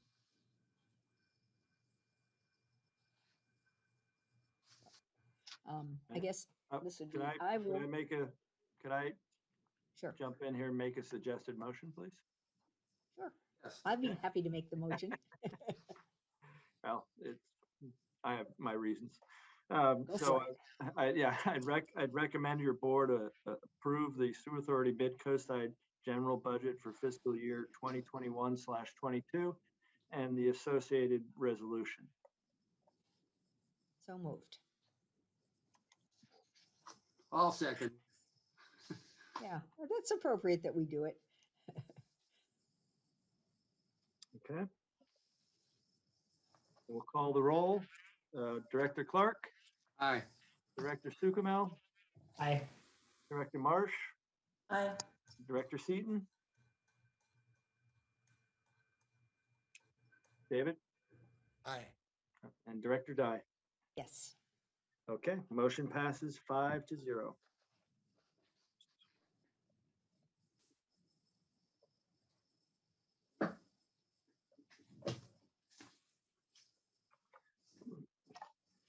Okay, item number 9. Consideration of draft Sewer Authority Mid-Coastside Contract Collection Services Budget for fiscal 21-22. Okay, this is a separate budget from the general JPA budget. This is for contract collection services. So as you all know, we contract with SAM, as do the other two member agencies, to provide sewer line cleaning services and really light maintenance services for our individual collection system. Each of the districts has an individual contract with SAM, and then they combine that into this general budget, which is in front of you. Again, the good news is from an O&M standpoint, the budget this year is generally close to the same. The big ticket item that's kind of kicking off some of those percentage numbers is they're looking at buying a new pumper truck or a flushing truck, and their budget for that is $180,000. So that's skewing the numbers higher, but on a year-over-year basis for kind of true O&M, we're kind of in the ballpark of where we have been in past years. And again, this budget the big overall collections budget used to be somewhere in the $900,000 a year ballpark, and that's gone down to about $650 for a couple of reasons. They're not applying as many of the administrative costs from the entire treatment operation to the collection side of things. So I would recommend that your board approve this budget as well. And I think it's a good idea to buy this flushing truck they're talking about. They went out about 8 years ago and bought the big Vector truck with the flusher. And I think that's a necessary tool. And I think it really helped them get the sewer cleaning under control. Now that they've got that as well, we've kind of gone to the same model down here. You get a smaller truck, especially you get in some of these areas up in, El Granada and whatnot, where you've got this giant, big, it's almost like a garbage truck size. It's nicer to have the smaller truck to flush it. It's cheaper to repair, and I think it's a good option to use. And if you see the one they're replacing, that this is needed. Yeah, that one's pretty decrepit. Barbara. And this is a discretionary contract. We could go to another firm for this, but it's a real benefit to us to have Sam do that. They know the lines, they know the systems, they know how they work and how they connect. And many of the people are local. And so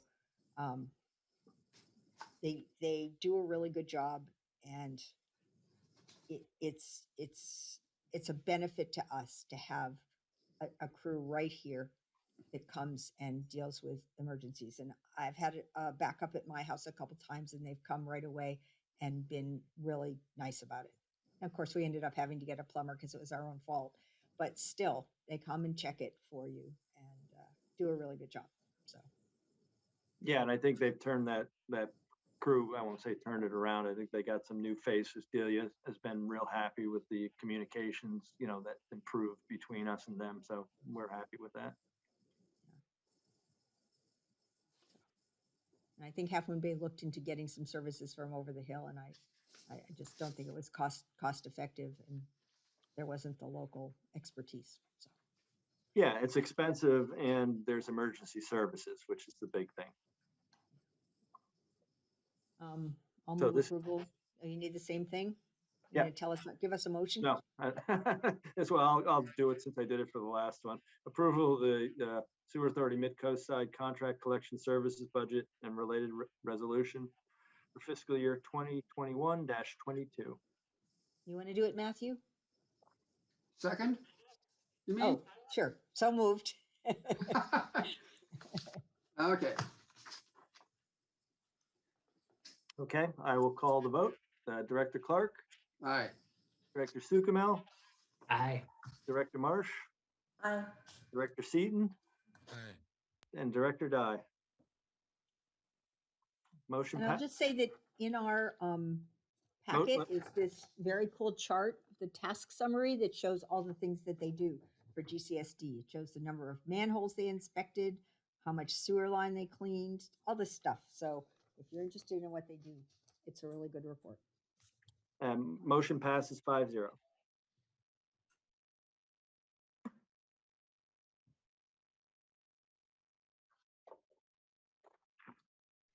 Okay.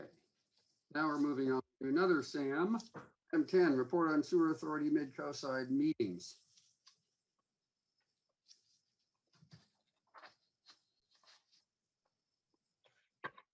They look very exciting. Yeah.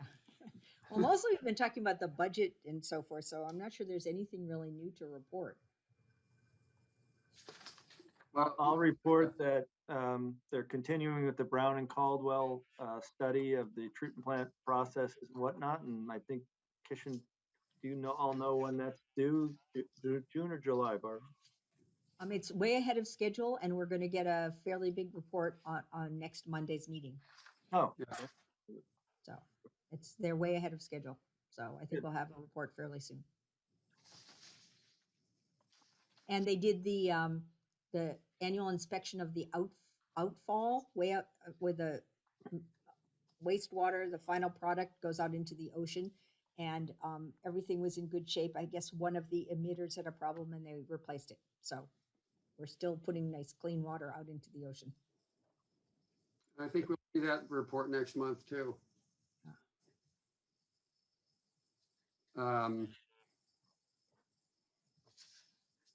At the May 10th meeting, we had a presentation by the county people about the multi-jurisdictional local hazard mitigation plan update, and which was interesting, but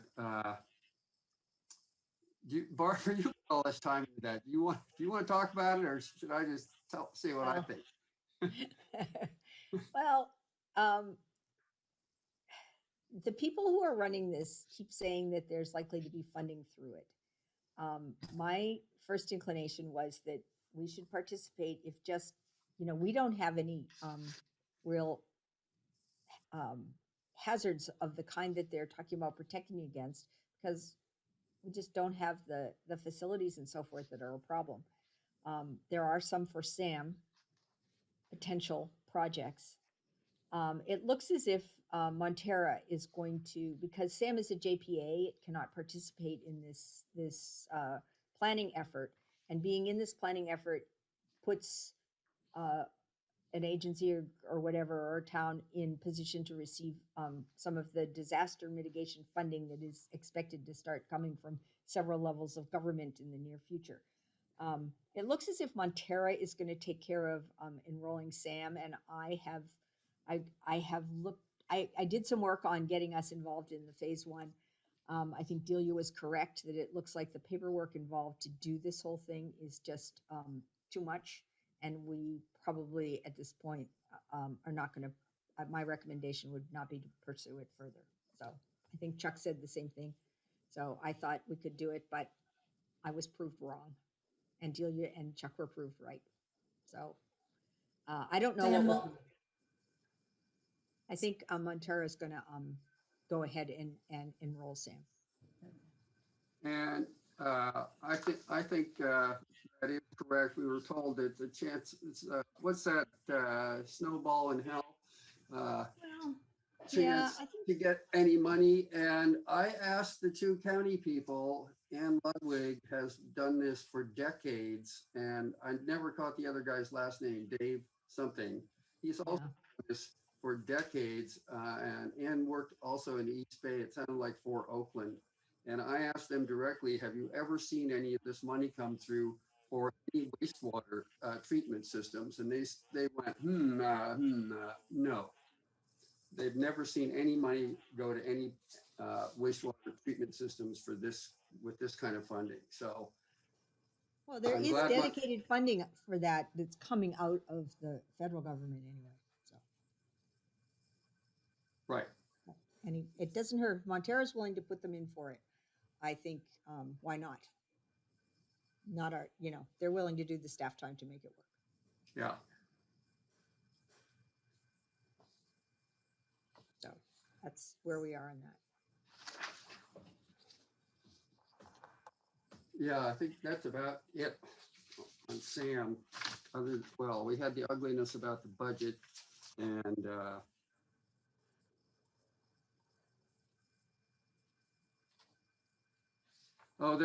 Sam is still trying to run down where the excess BOD input is coming from, and they have contacted, they still think it's the breweries in Princeton are a large component, but they got permission.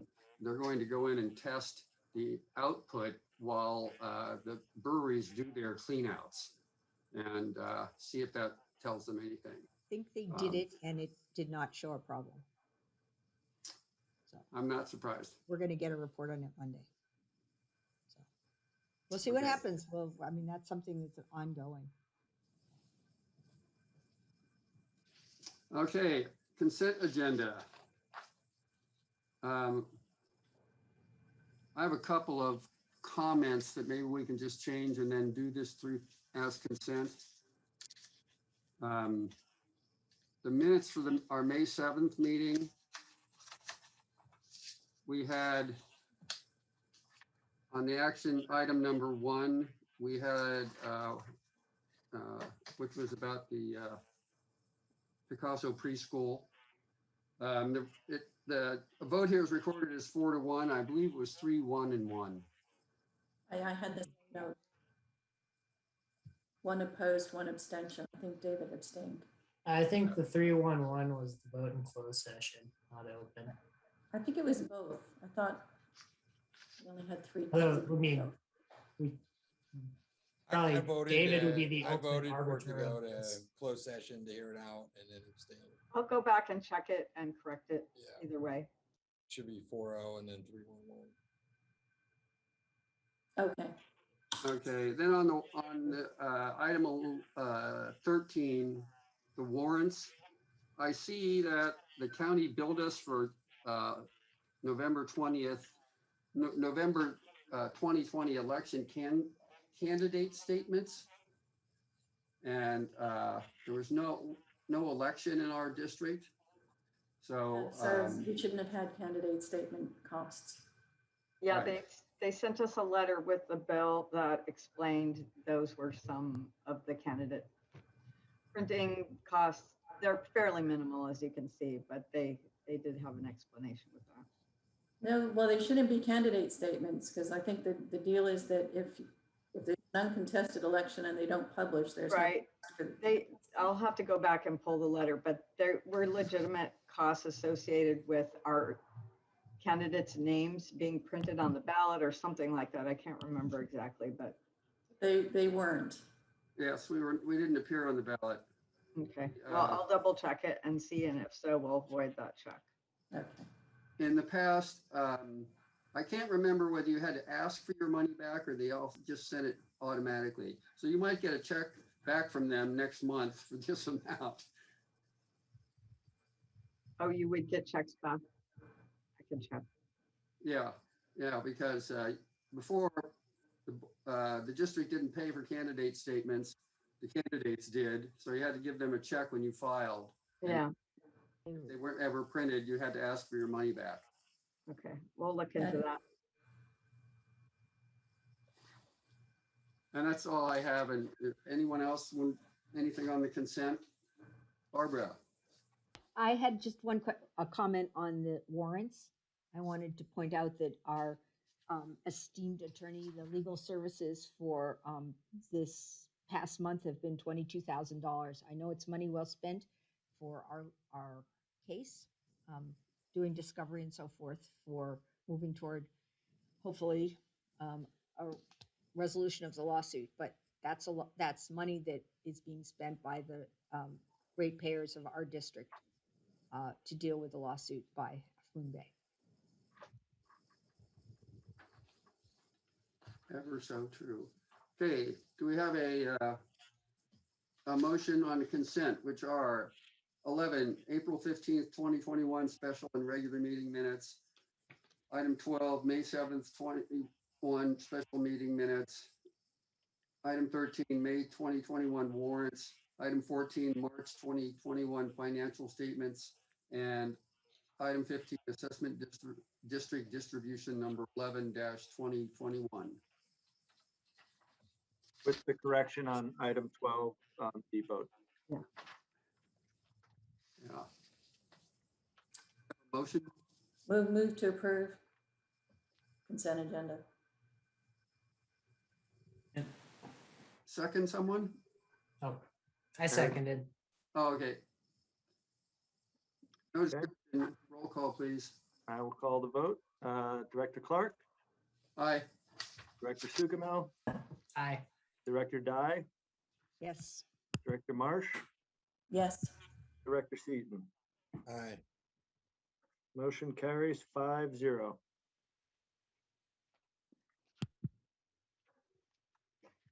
Thank you. Okay, committee reports. Anyone have a seminar, conference, or committee meetings report? Actually, I believe the first possibly CSDA meeting will be held in person in Newport in July. So they're opening up. Oh, wow. I guess we're gonna have to consider that pretty soon, whether we're going back to in-person meetings. Well, we've got till June 15th, right? So. Well, and the rules requiring us to maintain a Zoom option and to have oh yeah, what happened to our closed captions? We didn't have those tonight, speaking of that. But we're supposed to maintain the Zoom option with the closed captions. Special districts were taken out of the requirement, my understanding. So we don't have to have it? No. Oh. But I thought the closed captions was good. That was just an oversight, honestly. Yeah, we've been doing it one way for a long time. I just didn't think about it. But there was a notice from the Special Districts Association that they got the bill amended at the last minute to take special districts out. Might be worth a check. Okay. Well, no, I have no problem adding them. I honestly just. No, not that, but how are we going to continue to have a Zoom capacity when we resume live meetings? Good question. I don't think I can do that. Will we have to? No. is the question. Let's double check this. Michelle is saying that it affects all agencies. That's not consistent with what I saw, but I may have misinterpreted what I saw. Michelle has a link to it in the chat. So your question is, Barbara, moving forward, even if we go back into in-person meetings, will we be required to still have a Zoom presence? Is that your question? Correct. Okay. And if we have a Zoom presence, let's have the closed captions. Okay. I mean, I mean, is think that a it's question good. for Pacific Coast TV that we get asked about if we can make that a regular facet of when they come out and film when we do get back in person, that there's a portion that they can manage or that could be incorporated into it so that people have that option? For the closed captions? And for Zoom to be able to continue to do public participation, even when we go back in person, where people could do that from home and participate. Yeah, well, at some point in time, there's a mandate issue, I guess, from the state, and at some point, there's probably your board has discretion if you want to have a Zoom option while you're meeting live, but we'll take a look at that and report back next month. So we have to have a screen in the room running. That's what I mean. You're gonna have, it's a broader issue. Yeah. Yeah, but I mean, that's where I think Pacific Coast, I mean, maybe that's where we could start because they could manage those capabilities. It might be a little bit different, a little bit more, but I'd be interested to see what their feedback, and so that's an option. Okay, we'll look into that. You know, it's not yet signed into law. So I mean, you know, things can change. No, I just like the idea that it gets more people participating that otherwise wouldn't be participating. You know, sometimes important people that could add information that can't make it to the meeting. I think it allows us to make our meetings, you know, more beneficial in that sense. So if we could do it, I think it'd be great.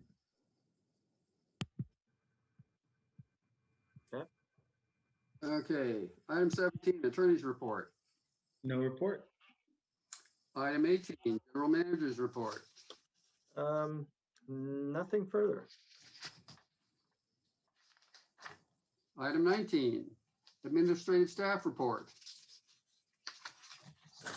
I just want to mention that there was a vehicle parked out on the strip with a trailer. It was there for several days and nights. I finally put a notice on it and it left. We have the sign has been ordered and it's coming, and that will be posted hopefully within the next week. And we've also had the Burnham strip mowed. And that's all I have to report. The sign that says what? It says no trespassing, no camping. Great. And that is for the riparian, will go in the riparian area, not in the parking, where we have the problem. Good. And the RCD recommended we go ahead with the mowing. We actually have to mow because of the fire district's notices that go out. We have to get rid of the weeds for fire purposes. So we do that every year. And I'm in the process of getting a quote for the higher frequency to do it 3 or 4 times a year. So I'll have that. I'll send it out when it comes in. We have a new guy that's mowing now. So Great. Thanks, and thanks for all your work on keeping people out of the property, Delia. I feel like it's the parking police or something. Yeah. But you know, somebody's got to do it or they'll stay there forever. And the interesting thing was he was there for several days, but the second I put that notice, he was gone. So Was it hurts. It's helpful. Was that the bus? No, it was a big truck with a, I don't know if you call it a fifth wheel or what. It was like an attached trailer living, but it was pretty good size. It was over on the other side by the riparian area side, not in the middle where the creek is, but it was white. I don't know if you guys saw it there. Was it the one that was parked over on the other side of the hardware store before for a while? I don't know. I think, wasn't that an RV? There was an RV parked along. It was a tow. Yeah, it was a towed RV. Yeah. Oh, I don't know about that, but yeah, the big black truck with the yeah. Oh, It was there for a long time. White. It was a white truck with a white trailer. Hmm. And he had it up on pedestal feat of some kind. Box. So he was settled in there for a while. But yeah, he moved right away. So that was good. Good, scary notices, that's what we need. Item 20, engineers report. Everything on this, Chuck? I'm flipping through quickly, Matthew. Did, Naples Beach project, which I misidentified before. We had the update on that. Meteor Creek. I don't think Big Wave is still kind of stumbling along as they're wont to do. So they've made some changes to their off-site sewer and on-site sewer, and but no other motion from them. on Naples Beach project, it says that we expect to receive the final CDP from Half Moon Bay on last Monday. Did that happen? Do you know? I didn't hear from John. It didn't, and he's like I said, he's been all over those projects because he had to push hard on that. I mean, I give him all the kudos in the world between pushing that CDP through. But let me check with him on that. I thought he finally got the permit. I think he thought did so, too. too. Yeah, he Let me did. double check. You Yeah, he think? did. Okay. Okay. And I think they're finishing up the CIP work on Isabella, and next they're going to Palma, I believe. So, Okay. yes. And they're putting notices in all the adjacent homes. But- They will be back on Isabella later on down the road. So it's only, yeah, just so you know. Is that the 700 block of Palma? I'm not sure. I'd have to look. Yeah, It's on the elementary school side of Isabella. right. Yeah, I'm wondering because I live on Palma and we have USA marks all over the place out in front too. But I don't recall seeing this block on the CIP map. You will I get have a the map. notice. It's if not, yeah. it's not near you. Yeah. I think it was either maybe it was our last meeting or it might have been the one before. I think the engineer's report had a map of Yeah.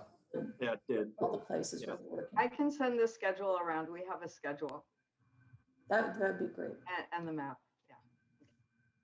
I posted the map on Nextdoor, I think, one point. So, oh, and we should take down the, well, as soon as the wet weather storage project is done, we should take that off our website. It's still on the parks page, but Pat sent in like a bunch of changes for the parks page, so they can be done kind of all at once. It's on the homepage right now, so. I think it's in both. Yeah. All right. Last item, future agenda.